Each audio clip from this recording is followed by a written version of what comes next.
राजकीय बंद, जनतेच्या समस्यांवर उपाय की राजकारण्यांचा व्यवसाय? बंदमुळे किती प्रश्न सुटतात आणि कुणाकुणाला मिळतो न्याय? फक्त भरडले जातात व्यावसायिक आणि सर्वसामान्य जनतेवरच होतो अन्याय. देशभरात दूर कुठंतरी कोणती तरी एखादी मन हेलावणारी घटना घडते. कुणीतरी माथे फिरू कोणतं तरी दुष्कर्म करतो आणि सारं समाज मन ढवळून निघतं. प्रत्येक संवेदनशील मन थोडं तरी हळहळतं. पण हे एवढ्यावर थांबत नाही. कुणीतरी येतं आणि याचाही बाजार मांडतं आणि त्या बाजाराचं गोंडस नाव असतं बंद. राजकारणात बंद हा फक्त त्या पक्षासाठी अस्तित्व दाखवण्याचा एक प्रभावी मार्ग म्हणून वापरला जातोय की काय, असंच चित्र सगळीकडे निर्माण झालंय.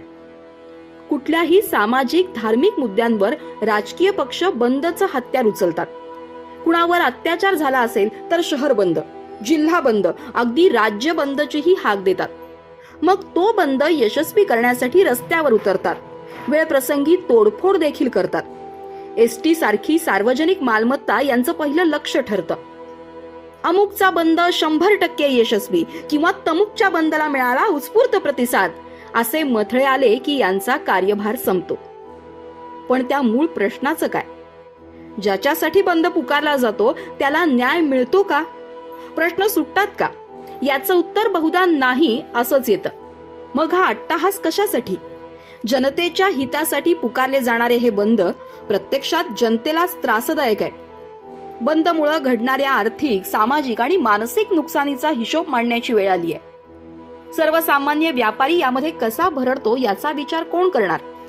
रोजंदारीवर काम करणाऱ्यांच्या पोटापाण्याचा प्रश्न कोण सोडवणार? एसटी बसेस थांबल्या की महामंडळाचं होणारं नुकसान जाऊ द्या, पण महत्वाच्या कामानिमित्त अत्यावश्यक असणाऱ्या अनेकांचा प्रवास खोळंबतो, त्याचं काय? असे एक ना अनेक मुद्दे घेता येतील ज्यात फक्त सर्वसामान्य जनतेसाठी नुकसान, त्रास, मनस्ताप एवढंच आहे. खरं तर समस्यांचं समाधान संवादानं आणि सनदशीर मार्गानं केलं जाऊ शकतं.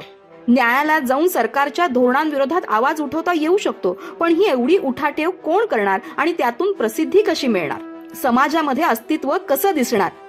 प्रत्येक राजकीय पक्षानं आता यावर गांभीर्यानं विचार करायला हवा आणि हा बंद कायमस्वरूपी बंद करायला हवा, अशी अपेक्षा समाजातील जाणकारांकडून व्यक्त होतीये.